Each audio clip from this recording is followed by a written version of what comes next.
The sky above Earth turned dark with alien ships. Admiral Park stood on the command bridge of the orbital station called Endurance. She watched through the massive window as 12,000 warships blocked out the stars. Each ship was bigger than anything humans had ever built. Each one carried weapons that could turn entire cities to dust in seconds. Was 53 years old. Her hair had turned silver after 30 years of war. Her eyes were tired but sharp. She had fought since the day they first arrived in human space. She had lost friends, family, and half of humanity's colonies to these crystalline monsters. Now they had come to finish the job. "Admiral," said Lieutenant from his station. His young face was pale with fear. "We are receiving a transmission from the enemy flagship." "Put it on screen," said. Her voice was calm, too calm for a woman staring at certain death. The main screen flickered to life. A high commander appeared. His body was made of living crystal that glowed with soft blue light. His face had no real expression because his kind did not have muscles like humans, but his voice carried all the arrogance of a species that had never lost a war. "I am High Commander of the Dominion," the alien said. "Your species has resisted us for 40 years. This resistance ends today."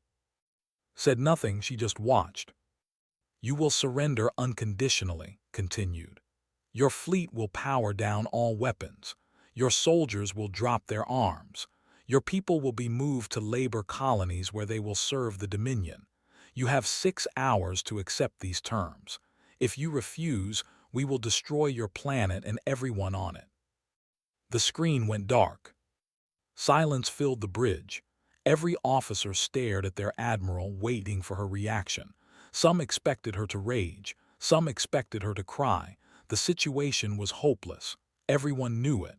The math was simple. 12,000 enemy ships against humanity's last 300. There was no way to win. But did something nobody expected. She smiled. It was not a happy smile. It was the smile of someone who knew a secret. The smile of someone who had been waiting for this moment for a very long time. She said, "Get me Fleet Commander Lee on a secure channel." Blinked in confusion. "Ma'am, Commander Lee's fleet was destroyed at the Battle of Mars. He is listed as dead." "He is not dead. Neither is his fleet. Just get me the channel." His hands shook as he worked his console. He did not understand what was happening. None of them did. Chief Engineer stepped closer to the Admiral. Was a short woman with grease-stained hands and a sharp mind. She had kept the Endurance running for 15 years through battles, shortages, and disasters. Admiral said quietly, "What are you planning?" Looked at her old friend. They had served together since the beginning of the war, had earned the right to ask questions. "Do you remember Project?" asked. His eyes went wide. "That was just a rumor, a story we told new recruits to give them hope." "It was not a rumor. It was real. Everything we lost in the last 10 years, every retreat, every defeat, it was all part of the plan. We let them think they were winning. We let them grow confident. And now they have walked right into our trap." Stared at her admiral like she was seeing her for the first time. "You planned this for 10 years. Longer than that, since my brother died in the first battle." His voice grew hard. "They think we are weak because we are made of flesh.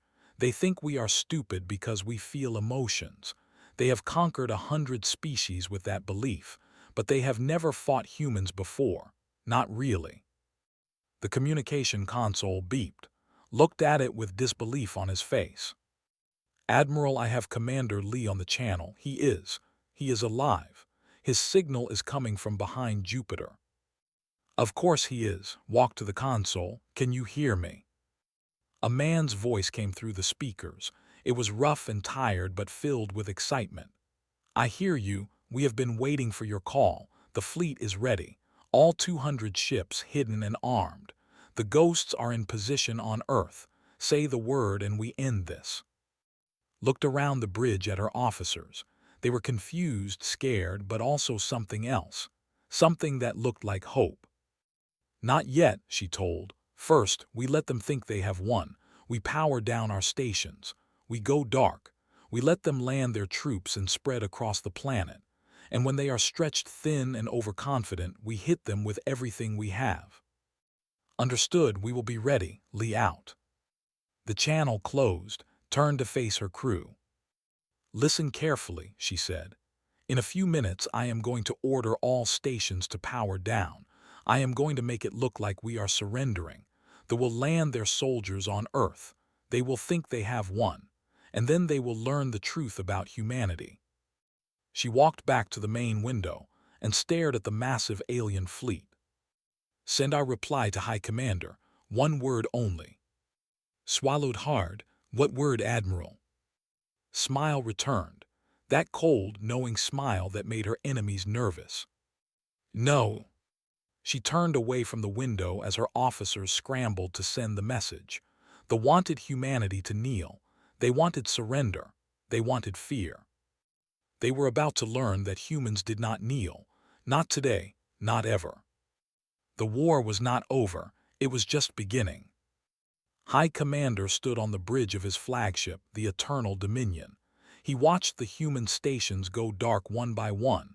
Their ships powered down their weapons. Their defense platforms stopped moving. It was exactly what he expected. These humans had been annoying. They had resisted longer than any species they had ever conquered. But in the end, they were just flesh and blood, soft, weak, breakable, like all the others before them. They have accepted our terms, said his aide, a younger named. Their stations are surrendering. His crystalline body glowed brighter with satisfaction. Begin the occupation. Send the landing parties to their major cities. I want their leaders in chains by nightfall. Thousands of troop carriers left the main fleet. They descended toward Earth like a swarm of metal insects. Each carrier held 500 crystalline soldiers, warriors bred for conquest, nearly impossible to kill. Had used this strategy on 100 worlds. Land the troops, take control of the cities, break the spirit of the population. It always worked. These humans would be no different. The first carriers landed in the city called New Sol. Soldiers marched out in perfect formation, their crystal bodies reflecting the sunlight. They expected resistance. They expected frightened humans with primitive weapons. They found nothing. The streets were empty. The buildings were silent, not a single human anywhere. Where are they? Demanded the squad leader. He scanned the area with his sensors. Nothing. No heat signatures, no movement, just empty streets and abandoned vehicles. Similar reports came from every landing zone. Tokyo, London, New York, Cairo, Sydney. Every major city on the planet was completely empty. Billions of humans had simply vanished. On the Eternal Dominion received these reports with growing confusion. This did not make sense. Where could billions of creatures go? They could not have escaped. His fleet controlled all space around the planet. They are hiding, suggested. Underground, perhaps. Humans are known to dig tunnels like insects. Find them, ordered. Search every building, every tunnel, every hole in the ground. I want prisoners. But the search found nothing. Hours passed. Soldiers spread across Earth's surface, looking for enemies that seemed to have disappeared. The perfect formation of the occupation force broke apart as squads went different directions, searching farther and farther from their landing zones. This was exactly what Park wanted. Deep inside the Endurance Station, in a secret command center that did not exist on any official map, the Admiral watched the enemy spread themselves thin. Red lights painted her face as she studied the tactical display. They have committed 60% of their ground forces, reported intelligence officer, was a thin woman with sharp eyes and a memory that forgot nothing. Their fleet has broken formation to cover the landing zones. They are spread across the entire planet. And our people, asked. Safe in the deep shelters. We moved everyone underground 3 months ago. The cities have been empty since then. Nodded. 3 months of preparation. 3 months of moving 8 billion people into hidden bunkers beneath the surface. The largest evacuation in human history, done in complete secrecy. The thought they were conquering an empty planet. They had no idea they were walking into a trap. "What about the ghosts?" asked. Smiled. It was rare to see her smile. "All 47 cells are in position, hidden throughout the planet, waiting for your signal." The ghosts, humanity's secret weapon. Soldiers who had officially died years ago, then been rebuilt with technology stolen from themselves. Stronger, faster, harder to kill. Each one equal to 100 normal soldiers. They had been hiding in the shadows for years, waiting for this moment. Opened a communication channel to Fleet Commander Lee. His fleet was still hiding behind Jupiter's moons, invisible to sensors. She said, "Status report." His voice came through clear and steady. "All ships ready, weapons charged, crews are eager. We have been hiding for a long time, they want to fight. They will get their chance. The enemy fleet is scattered. Their ground forces are spread across the planet. It is time." "Understood. What are your orders?" Looked at the tactical display one more time. She thought about her brother, who died in the first attack. She thought about all the colonies they had lost, all the humans who had been taken to alien labor camps, all the suffering her people had endured for 40 years. "Execute," she said. The words traveled across space at the speed of light. On 200 hidden ships behind Jupiter, crews scrambled to their stations. Engines that had been cold for months roared to life. Weapons systems activated. Navigation computers calculated jump coordinates. On Earth, in 72 cities, ghost soldiers received the same signal. They checked their weapons one final time. They prepared to emerge from the shadows. And on the Eternal Dominion, High Commander received a strange report from his sensors. Something was happening behind Jupiter, energy signatures appearing from nowhere. "What is that?" he demanded. Before anyone could answer, the human fleet appeared. 200 ships burst out of hiding, weapons already firing. They hit the scattered formation like a hammer hitting glass. Stared at the screen in disbelief. These ships were supposed to be destroyed. This fleet was supposed to be dead. "Impossible," he whispered. But it was not impossible. It was just human, and they were about to learn what that truly meant. The trap was sprung. The battle for Earth had begun. Private Minu had been dead for 3 years. At least that was what the official records said. He died at the Battle of Station, killed when his ship exploded. His family received a medal and a folded flag. His name was carved on a memorial wall. But Minu was not dead. He was something else now. He crouched in the darkness beneath New Sol, surrounded by 11 other ghost soldiers.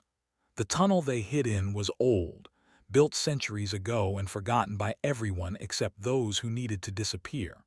Above them, through layers of concrete and earth, soldiers marched through empty streets looking for humans to capture. They were about to find some. Minu checked his weapon for the 10th time. It was a rail rifle, a gun that fired metal slugs at incredible speed using magnetic force. Normal human weapons barely scratched crystal armor. This weapon could crack them like glass. His commanding officer, Captain Han, spoke through their neural link. The link was a chip in their brains that let them communicate without sound, another gift from stolen technology. "All teams report ready," said in their minds. 47 cells across 72 cities. On Admiral Park's signal, we hit them everywhere at once. Minu felt his heart beating faster. 3 years of hiding, 3 years of training in secret, 3 years of waiting for this moment. He was not nervous. He was eager. The signal came. It was just a single pulse of data, but it meant everything. Across the entire planet, ghost soldiers received the same message at the same time. Attack. Minu moved. He burst through a hidden door and emerged in an alley behind a group of soldiers. They were 8 of them, tall crystalline warriors scanning buildings with their sensors. They had no idea he was there. His first shot hit the squad leader in the back. The rail slug punched through crystal armor like it was paper. The alien shattered into 1,000 glittering pieces. Before the others could react, Minu's team emerged from every shadow. Rail rifles cracked. Crystal bodies exploded. In 3 seconds, all 8 soldiers were dead. "Move," commanded. "Next target." They disappeared into the tunnels before reinforcements could arrive. This scene repeated across the planet. In Tokyo, Ghost Team 7 ambushed a convoy and destroyed 30 vehicles. In London, Ghost Team 12 took out an enemy command post and killed every officer inside. In Cairo, Ghost Team 23 rescued 100 human prisoners from a transport. The aliens had expected easy victory. They got a nightmare instead. Above the planet, the space battle raged with equal fury. Commander Lee stood on the bridge of his flagship, the Rising Sun, directing human ships against the scattered fleet. "Target their carriers first," he ordered. "Stop their reinforcements from reaching the ground." Human destroyers swept through the enemy formation, weapons blazing. They were smaller than warships, weaker in direct combat, but they were fast and they were smart. They hit hard, then retreated before the enemy could respond. Captain No commanded the destroyer Defiant. She was 31 years old, fierce and fearless. When a plasma blast crippled her engines, she did not panic. She did not retreat. She aimed her ship at the nearest enemy carrier and pushed her remaining power into acceleration. "All hands abandon ship," she announced calmly. "This is not a suggestion." Escape pods launched from the Defiant as it screamed toward the massive carrier, stayed at the helm, guiding her ship on its final journey. The carrier tried to turn away, but it was too slow. The Defiant struck its midsection at full speed. The human ship's reactor overloaded on impact. The explosion destroyed both vessels and damaged 3 more ships nearby. No's last transmission was recorded and saved. It was just one word, spoken with a laugh: boom. On the ground, the fighting grew more intense. Commanders tried to rally their scattered forces, but ghost teams struck again and again. Every time the aliens grouped together, humans appeared from nowhere to break them apart. In Manila, Sergeant Shin held a critical bridge with only 12 soldiers against 200 enemy warriors.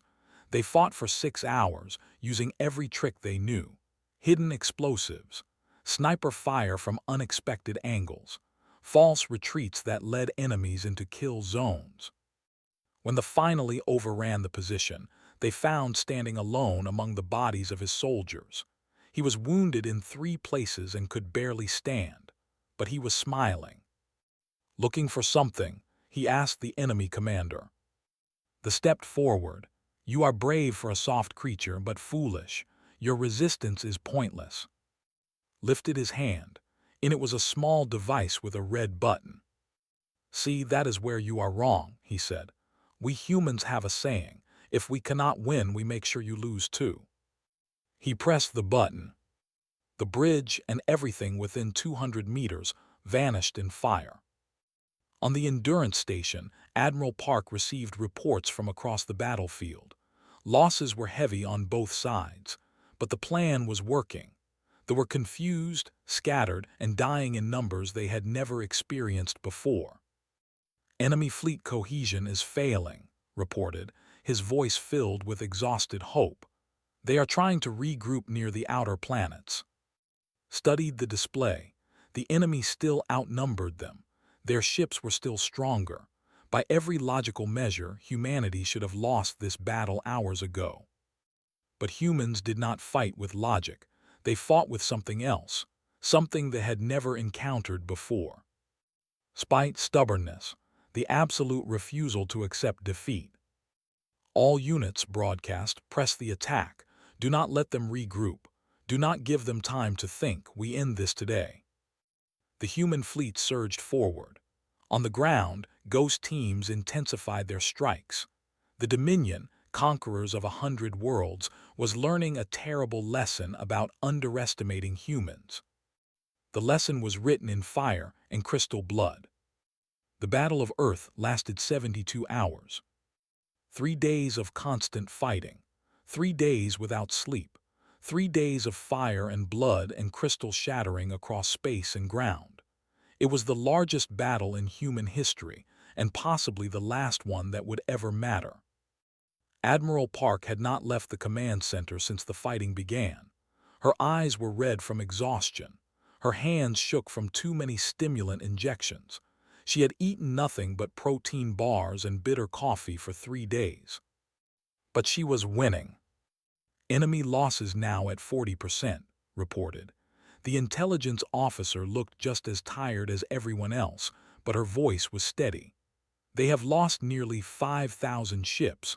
Ground forces are in full retreat across all continents. Nodded slowly. 5,000 enemy ships destroyed. It was a number that would have seemed impossible 3 days ago. They were supposed to be unbeatable. Their crystal bodies could survive things that would kill any other species. Their technology was centuries ahead of humanity. But technology meant nothing against soldiers who refused to die. On the planet's surface, the Ghosts continued their relentless attacks. Ghost Operative had a mission that was different from the others. She was not fighting on the ground. She was going to the heart of the enemy. Was small and quiet. She had been a computer specialist before she died and was rebuilt as a ghost. Her skills were not in combat. They were in hacking, in breaking through security systems, in stealing secrets. Her target was the Eternal Dominion itself, the flagship. She had spent 6 hours crawling through maintenance tunnels on a captured enemy transport. She had killed 3 guards with nothing but a knife and her enhanced strength. Now she stood in a forgotten corner of the enemy flagship, connecting her neural link to their main computer. "I am in," she whispered through her link, beginning upload. The virus she carried was humanity's secret weapon. It had taken 10 years to develop, using every piece of technology humans had ever captured. If it worked, it would blind the enemy fleet completely. Warning lights flashed on her display. The enemy had detected her. "Security breach in Section 47, announced the ship's speakers. "All units respond." Kept working. The upload was at 60%. She could hear soldiers running toward her position. Their crystal footsteps rang against metal floors. 70%. The door behind her exploded inward. A warrior stepped through, plasma weapon raised. 80%. Did not run. She did not fight. She just kept her hand on the console, feeding the virus into their system. 90%. The warrior fired. Plasma burned through her body. The pain was incredible, but was a ghost. She had been trained to ignore pain, to keep fighting until the mission was complete. 95%. She fell to her knees. Blood poured from the wound in her chest. Her vision was fading. 100%. Upload complete. Smiled, then she died. Across the battlefield, the effect was immediate. Every ship went blind at the same time. Their sensors showed nothing. Their targeting systems failed. Their communications filled with garbage data. For 11 critical minutes, the most advanced fleet in the galaxy could not see its enemy. The human ships did not waste those minutes. Commander Lee pushed his fleet forward with everything they had. Human weapons that had barely scratched shields before now found their targets without resistance. One by one, enemy ships exploded. On the Eternal Dominion, High Commander screamed orders that nobody could hear. His perfect fleet was being destroyed around him. His soldiers on the ground were dying by the thousands. Everything he had built was falling apart. "How?" he demanded. "How are they doing this?" Nobody could answer him. When the virus finally burned out and systems came back online, the battle had changed completely. Half of their remaining fleet was gone. Their formation was shattered. Human ships surrounded them from every direction. stared at the tactical display in disbelief. 3 days ago, he had commanded 12,000 ships. Now less than 3,000 remained. 3 days ago, he had promised to enslave humanity. Now his soldiers were begging for evacuation from a planet that had become their grave. "High Commander," his aide said carefully, "we should retreat, regroup in the outer system, plan a new strategy." Retreat. The word tasted like poison. Did not retreat. They had never retreated in their entire history. They were the conquerors. They were the masters of 100 worlds. But the alternative was destruction. All ships, ordered through clenched crystal teeth, fall back to the outer system, defensive formation. The fleet began to run. On the Endurance, watched the enemy retreat with cold satisfaction. But she was not finished. She could not let them escape, could not let them regroup and return with more ships. "They are retreating," said. "We won, we actually won." "Not yet," replied. "They still have 3,000 ships. If we let them go, they will come back. We need to end this now." She opened a channel to all human forces. "This is Admiral Park. The enemy is running. They came to our home expecting us to kneel. They came expecting us to surrender. They came expecting us to die quietly." She paused, letting her words sink in. "They were wrong. They were wrong about everything. Now we finish this. All ships, all ground forces, press the attack. Do not let them escape. This is our planet. This is our home. And today we take it back." The exhausted human fleet roared forward one more time. Behind them, the burning earth waited. Around them, the ghosts of fallen soldiers seemed to push them onward. The final battle was about to begin. High Commander had never known fear. For 200 years he had led fleets across the galaxy. He had conquered 30 worlds personally. He had watched entire species kneel before him, begging for mercy that he never gave. His kind were perfect, eternal, unbeatable. Now he stood on the bridge of the eternal dominion and watched his empire crumble. The human fleet was chasing his retreating ships with a fury he had never seen before. Their vessels were damaged, burning, held together by desperate repairs and pure stubborn will. By every measurement, they should have stopped fighting hours ago. But they kept coming. What disturbed most was not the battle itself. It was the transmissions his communication officers had intercepted from human ships. They were laughing. Dying pilots cracked jokes as their ships exploded around them. Wounded soldiers sang old songs as they charged into enemy fire. Commanders gave orders with voices full of something that sounded almost like joy. It made no sense. These creatures were losing friends, family, their own lives. How could they laugh? "High Commander," said nervously, "the human flagship is approaching our position. They are hailing us." Straightened his crystalline form. Perhaps this was a request for negotiation. Perhaps the humans had finally realized they could not truly win. "Accept the transmission." Admiral Park's face appeared on the screen. She looked terrible. Blood stained her uniform. Dark circles surrounded her eyes. She had clearly not slept in days. But she was smiling. That same infuriating smile she had worn when she first refused his ultimatum. "High Commander," she said, 4 days ago you ordered us to surrender. Today I am offering you the same choice." His crystal body flickered with anger. "You mock me. Your fleet is damaged. Your planet is wounded. You cannot." "Cannot what?" interrupted. "Cannot fight, cannot win. Your people have been saying that about us for 40 years, and yet here we are." "Here you are about to die," snarled. "I still have 3,000 ships. Your fleet has barely 200 left. When we regroup, we will return and finish what we started." Smile grew wider. "Will you take a look at your sensors, look carefully?" Gestured to his officers. The tactical display updated, showing the space behind his fleet. His crystal heart nearly shattered. Ships were appearing from hyperspace, dozens of them, then hundreds. They were not human designs. They were styles recognized from species that had conquered long ago. The collective, the remnants of the Pale Empire, the free worlds of Andromeda. Species he had crushed, species he had enslaved, species he thought were broken forever.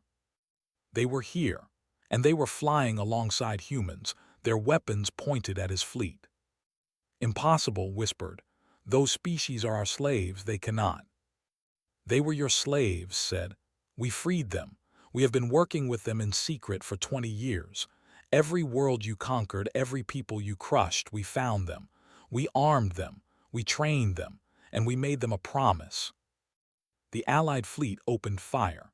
Plasma bolts and missiles and rail slugs streamed toward them from every direction. "We promised them," continued, her voice cold and hard, "that one day we would help them make you pay for everything you did. Today is that day." Watched his ships die. The combined fleet of humans and freed species tore through his remaining forces like fire through paper. His crystalline soldiers, the perfect warriors who had never known defeat, shattered by the thousands. "Why?" he demanded. "Why would you help them? What do you gain?"